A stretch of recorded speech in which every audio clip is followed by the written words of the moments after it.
जब भगवान शिव युद्ध के मैदान की ओर पलटकर देखा तो आश्चर्यचकित रह गए। पूरी मरी हुई सेना फिर से युद्ध के लिए तैयार खड़ी थी। शिव जी चकित हो गए। ये मृत दानव फिर कैसे जीवित हो गए? कौन यह कर रहा है?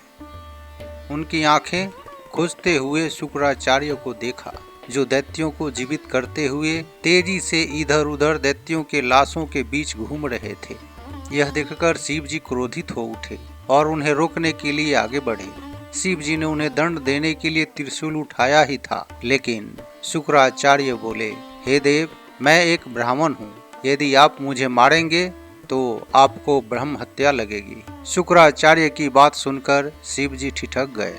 उन्हें वह समय याद आया जब उन्होंने ब्रह्मा जी का एक सिर काट दिया था और ब्रह्म हत्या का पाप उनके पीछे लग गया था। इसलिए उन्होंने त्रिशूल नीचे रख दिया। शिव जी ने सोचा, ब्राह्मण को मारना उचित नहीं, पर दैत्यों को जीवित करने से भी रोकना होगा। नमस्कार मित्रों, ओम नमः शिवाय। नारद जी कहते हैं, मानसरोवर के युद्ध में जालंधर ने अपनी माया शक्ति से शिव जी, माता पार्वती, गणेश जी, कार्तिकेय जी और शिव गणों को अलग थलग कर दिया था। जालंधर ने एक तरफ भगवान शिव और उनके गणों को शुंभ के साथ युद्ध में व्यस्त कर दिया। शुंभ जालंधर का रूप बनाकर युद्ध कर रहा था और माया के प्रभाव से शिव जी उसे पहचान न सके। दूसरी ओर जालंधर स्वयं शिव जी का रूप बना लिया और वह अपने साथी दुर्वारन को नंदी बना दिया। दोनों देवी पार्वती के पास हार और पश्चाताप करते हुए पहुंच गए। देवी पार्वती शोक में डूब गई और इसका फायदा उठाते हुए शिव रूपी जालंधर ने उनके साथ क्रिया संबंध बनाने की कोशिश में जुट गया। देवी पार्वती जालंधर की माया से भ्रमित हो गई थी, लेकिन दूसरी ओर श्री हरि के द्वारा जालंधर की पत्नी देवी वृंदा का पतिव्रता धर्म भ्रष्ट किया गया था। इसलिए अब देवी पार्वती पर जालंधर का माया प्रभाव धीरे धीरे कम होने लगा। जब वह मायावी जालंधर शंकर जी का रूप लेकर आया और उसने माता पार्वती को देखा तो पार्वती जी भीतर से बहुत व्याकुल हो गई। उन्होंने कुछ भी नहीं कहा। वे वहां से दूर चली गई और अपने सखियों के साथ गंगा की धारा में स्नान की। वे सखियों के साथ उसमें स्नान करके निकली, अपने शरीर की पूजा करके गंगा तट पर बैठ गई। फिर पार्वती जी ने अपनी सखी जया की ओर देखा और बोली, सखी जया, जल्दी करो, तुम मेरा रूप धारण करके वहां जाओ और पता लगाओ कि यह सच में शिव है या कोई और मायावी राक्षस।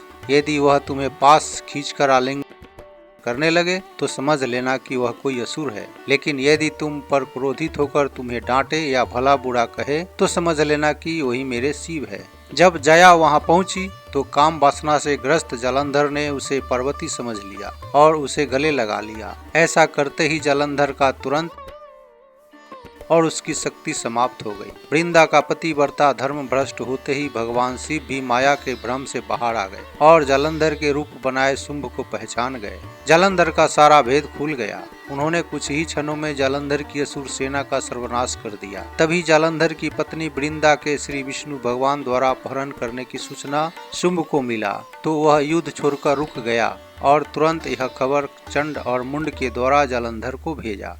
चंड और मुंड ने जालंधर से कहा, सुना गया है कि भगवान विष्णु आपकी पत्नी, आपकी रानी वृंदा को अपने लोक में ले गए हैं, इसलिए समय न गवाएं, युद्ध की तैयारी करें। या तो शिव को हराकर सर्वेश्वर बन जाएं या फिर उसके बाणों से मारे जाकर उनके लोक तक पहुँचे। यह सुनते ही जालंधर का क्रोध भड़क उठा। आंखें लाल हो गई और वह तुरंत पर्वत से नीचे उतर पड़ा। जब जालंधर अपनी रानी वृंदा के अपहरण से व्याकुल था, वह युद्ध भूमि में पहुंचा। वहां युद्ध के कारण चारों ओर शव, रक्त, मांस और भयावह दृश्य फैले हुए थे। पूरा मैदान डरावना हो चुका था। जालंधर ने आगे देखा कि भगवान शिव अपने नंदी पर बैठे हुए शांत हैं। उनके शरीर पर सर्प अलंकार की तरह लिपटे थे। जटाओं पर चंद्रमा सुशोभित था और आंखों में अग्नि सी चमक थी। शिव युद्ध नहीं कर रहे थे, वे केवल प्रतीक्षा कर रहे थे। जालंधर ने अपने रथ पर चढ़कर शुंभ से कहा, तुमने तपस्वी को मारा क्यों नहीं? शुंभ ने विनम्रता से उत्तर दिया, वह तपस्या से सिद्ध हुए हैं, उन्हें कोई नहीं मार सकता, युद्ध में अपराजेय है। यह सुनकर जालंधर क्रोध से भर उठा। उसने अपना विशाल धनुष कालकेदार उठाया और शिव की ओर बढ़ चला। जालंधर ने मेघों की वर्षा की तरह बाणों की बौछार शुरू कर दी, पर शिव गणों ने उसे रोक लिया। तभी भगवान शिव क्रोधित हो उठे और उन्होंने अपने तीक्ष्ण बाणों से प्रहार करना शुरू किया। शिव जी के प्रहार से जालंधर का कवच टूटकर गिर पड़ा। फिर भी वह बिना कवच के पर्वत की तरह अडिग खड़ा रहा, परंतु भगवान शिव के लगातार बाणों से उसका शरीर छलनी हो गया। रक्त इतना बहने लगा कि धरती लाल हो गई। देवता अस्वस्थ हो गए। दानव डरकर पीछे हटने लगे। युद्ध का रूप और भी भयानक हो गया। तभी जालंधर ने चुनौती देते हुए कहा, हे शिव, आप महान धनुर्धर हो, पर अब मैं आपका अंत कर दूंगा। यह कहकर उसने और अधिक बाण बरसाए और शिव जी के शरीर को चारों ओर से छेद दिया। लेकिन शिव जी हजारों करोड़ों बाणों से भी अलंकृत से लग रहे थे। जालंधर के बाणों से शिव जी का पूरा अस्तित्व ऐसे ढक गया जैसे आकाश पक्षियों से या पर्वत वृक्षों से ढक जाते हैं। यह देखकर वीरभद्र क्रोध से भरकर जालंधर पर टूट पड़ा। अपने अप्रमेय पराक्रम से उन्होंने जालंधर को अत्यंत घायल कर दिया। जालंधर क्रोध से भर गया। उसने तेजी से बाण चलाए कि वीरभद्र का धनुष, बाण, छत्र, सारथी और पूरा रथ तिल की तरह कट गया। रथ टूट जाने के बाद भी वीरभद्र नहीं रुके। उन्होंने गदा उठाई और जालंधर पर जोरदार हमला किया। जालंधर भी कम नहीं था। उसने अपनी गदा से प्रहार किया और वीरभद्र जमीन पर गिर पड़े। वीरभद्र को मूर्छित देख मणिभद्र क्रोध से भरकर जालंधर की ओर दौड़े। जालंधर ने तुरंत उन पर बाण बरसाए और उन्हें पूरी तरह असहाय कर दिया। इस बीच वीरभद्र होश में आए और सिंह की तरह गर्जना करते हुए फिर से युद्ध में कूद पड़े। वीरभद्र और मणिभद्र दोनों ने मिलकर आकाश में खड़े जालंधर पर 2 विशाल पर्वत फेंके। पर्वत उसके शरीर पर गिरे, फिर भी वह डिगा नहीं। इसके बाद वीरभद्र ने मुक्का मारकर जालंधर को घायल कर दिया। मणिभद्र ने तो उससे भी बढ़कर जालंधर के पैर पकड़कर उसे हवा में घुमाना शुरू कर दिया। फिर भी जालंधर अत्यंत बलवान था। उसने मणिभद्र को पैर मारकर गिरा दिया और उसके बाद मुक्का मारकर फिर से वीरभद्र को धराशायी कर दिया। इसी बीच नंदिकेश्वर कई शिवगणों के साथ युद्ध भूमि में पहुँचे। उन्हें देखकर शुंभ भी अपनी सेना के साथ आ गया और दोनों पक्षों के बीच भयंकर युद्ध शुरू हो गया। अब युद्ध कई जोरों में बट गया। शुंभ शीला के साथ लड़ रहा था, राहु महाकाल से, निशुंभ कोलाहल से, केतु काल से, शैलोदर कार्तिकेय से, जंभ माल्यवान से, महापार्श्व चंड से, चंडीस रोमकंटक से, विकटास्य भृंगी से और उर्वनेत्र विनायक यानी गणेश जी से भिड़ा था। युद्ध इतना भीषण था कि हर तरफ शक्ति और विनाश का तांडव दिखाई दे रहा था। इस दौरान शुंभ के बाणों से घायल शिलाद ने अपने बानर जैसे मुख से एक पर्वत शिखर को चूर चूर कर दिया। क्रोधित शुंभ ने अपनी शक्ति से उस पर प्रहार किया। दूसरी ओर महाकाल ने राहु को मार गिराया। फिर शक्ति और महापर्वत ने राहु के रथ को भी नष्ट कर दिया। उधर निशुंभ ने प्रतापी कोलाहल को मारकर युद्ध भूमि को और भी डरावना बना दिया। युद्ध मैदान में चारों ओर धूल, गर्जना और अस्त्र शस्त्रों की चमक फैली हुई थी। कोलाहल और निशुंभ के बीच भीषण युद्ध चल रहा था। सबसे पहले निशुंभ ने अपनी शक्ति से कोलाहल के सारथी और रथ पर प्रहार किया। प्रहार इतना जोरदार था कि कोलाहल का पूरा रथ टूट गया और वह रथ से नीचे आ गया। रथ न रहने पर कोलाहल अत्यंत क्रोधित हो उठा। उसी समय हजारों फनों वाले असुरेंद्र ने कोलाहल पर वार किया और उसे कुछ देर के लिए मूर्छित कर दिया, परंतु वह जल्दी ही होश में आया और तुरंत अपने रथ से उतरकर तलवार और ढाल लेकर सामने खड़े निशुंभ पर टूट पड़ा।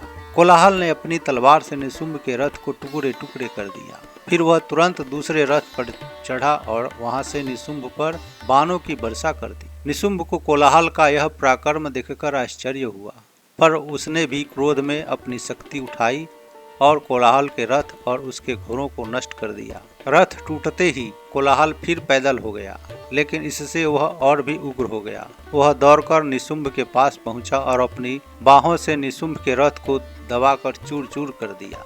इसके बाद कोलाहल ने युद्ध में केतु पर हमला की। उसने केतु की पूंछ पकड़कर उसने हवा में घुमाना शुरू कर दिया। केतु को छुड़ाने के लिए काल ने एक बड़ा पर्वत उठाकर कोलाहल पर फेंका, लेकिन कोलाहल ने उस पर्वत को भी पल भर में तोड़ दिया। पर्वत टूटकर बिखर गया तो कोलाहल ने एक जोरदार मुक्का केतु को मारा। केतु ने भी कोलाहल के अंग अंग को चोट पहुंचाई, जिससे काल डरकर युद्ध भूमि से भाग निकला। उधर शैलोदर ने अपनी गदा उठाकर कार्तिकेय के सीने पर प्रहार किया। कार्तिकेय ने तुरंत प्रत्युत्तर दिया और अपनी शक्ति से प्रहार करके सैलोदर को जमीन पर गिरा दी। शक्ति के इस प्रहार से सैलोदर वहीं मारा गया। उस दानव को गिरते देखकर षडानन ने वैसे ही प्रचंड गर्जना की जैसे उन्होंने कभी क्रौंच पर्वत को फोड़ते समय की थी। इधर युद्ध के दूसरे हिस्से में माल्यवान ने बाणों की वर्षा करके जंभ को घायल किया। जंभ ने भी तीखे बाण चलाकर माल्यवान को मूर्छित कर दिया। उधर चंडीस के शस्त्रों से घायल रोमकंठ असुर ने क्रोध में आकर चंडीस के पैर पकड़ लिए और उन्हें उठाकर उनके रथ पर पटक दिया। युद्ध के बीच रुगनेत्र नाम का दैत्य गणेश जी पर टूट पड़ा। उसने बाणों से गणेश जी को घायल किया और फिर अपने विशाल दांतों से उनके सीने पर प्रहार किया, उन्हें गिरा दिया। इसके बाद उसी समय एक भयावह दृश्य हुआ। उरुनेत्र के मुख से 9 सिरों वाला 18 भुजाओं वाला एक महाअसुर प्रकट हुआ। दोनों उरुनेत्र और वह 9 शीर्ष गणेश जी पर एक साथ टूट पड़े। गणेश जी का शरीर अनेक प्रहारों से जर्जर हो गया।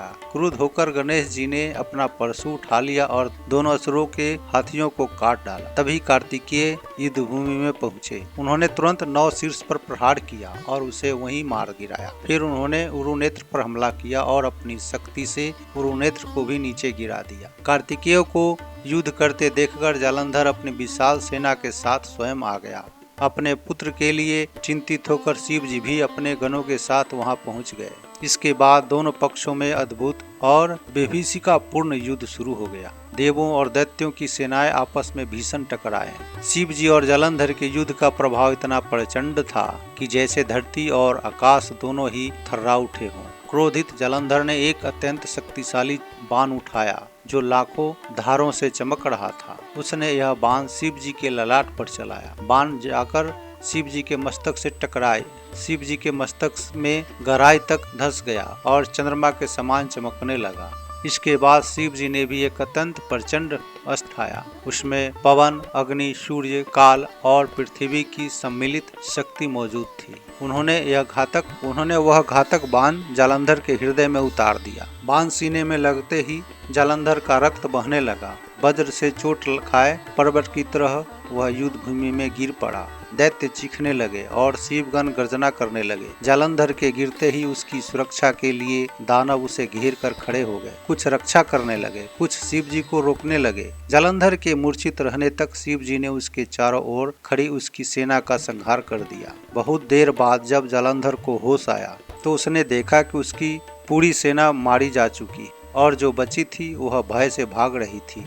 यह देखकर वह अत्यंत भयभीत हो गया। जालंधर ने जब अपनी पूरी सेना को मरा हुआ देखा तो वह घबरा गया और मन ही मन अपने गुरु शुक्राचार्य का स्मरण किया। स्मरण करते ही शुक्राचार्य तुरंत उसके सामने प्रकट हो गए। उन्होंने जालंधर को आशीर्वाद दिया और पूछा, बताइए राजा, आपको मुझसे क्या चाहिए? जालंधर ने सम्मान पूर्वक प्रणाम किया और कहा, गुरुदेव, कृपा करके मेरी मरी हुई सेना को फिर से जीवित कर दे। शुक्राचार्य ने चारों ओर देखा। युद्ध भूमि में अनगिनत दानवों के शरीर, रथ, हथियार एक दूसरे के ऊपर ऐसे पड़े थे मानो धरती पूरी भर गई हो। सैकड़ों योजन तक केवल 100 रथ और टूटी हुई सेनाएं दिखाई दे रही। शुक्राचार्य ने अपनी विद्या का प्रयोग किया, जल छिड़का और क्षण भर में सारी दैत्य सेना पुनः जीवित हो उठी। इतने में शिव जी अपनी जटा को सर्प बंधन से कस रहे थे और जब उन्होंने पलटकर देखा तो पूरी मरी हुई सेना फिर से युद्ध के लिए तैयार खड़ी थी। शिव जी चकित हो गए। ये मृत दानव फिर से कैसे जीवित हो गए? कौन यह कर रहा है? उन्होंने घूमते हुए शुक्राचार्य को देखा जो दैत्यों को जीवित करते हुए तेजी से इधर उधर घूम रहे थे। यह देखकर शिव जी क्रोधित हो उठे और उन्हें रोकने के लिए आगे बढ़े। शिव जी ने उन्हें दंड देने के लिए त्रिशूल उठाया, लेकिन शुक्राचार्य बोले, हे महादेव, मैं एक ब्राह्मण हूँ। यदि आप मुझे मारेंगे तो आपको ब्रह्म हत्या लगेगी। शुक्राचार्य की बात सुनकर शिव जी ठिठक गए। उन्हें वह समय याद आया जब उन्होंने ब्रह्मा जी का एक सिर काट दिया था और ब्रह्म हत्या का पाप उनके पीछे लग गया था। इसलिए उन्होंने त्रिशूल नीचे रख दिया। शिव जी ने सोचा, ब्राह्मण को मारना उचित नहीं, पर दैत्यों को जीवित करने से भी रोकना होगा। तभी शिव जी के तीसरे नेत्र से एक भयानक कृत्या उत्पन्न हुई। कृत्या ने शिव जी से पूछा, आज्ञा दें प्रभु, मैं क्या करूं?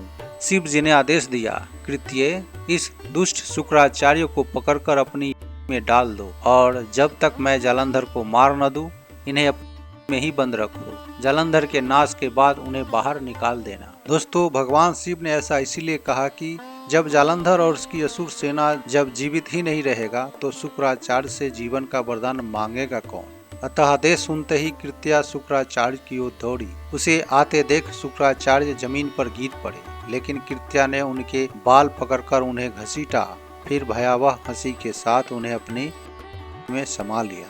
जालंधर यह देखकर दहशत से भर उठा।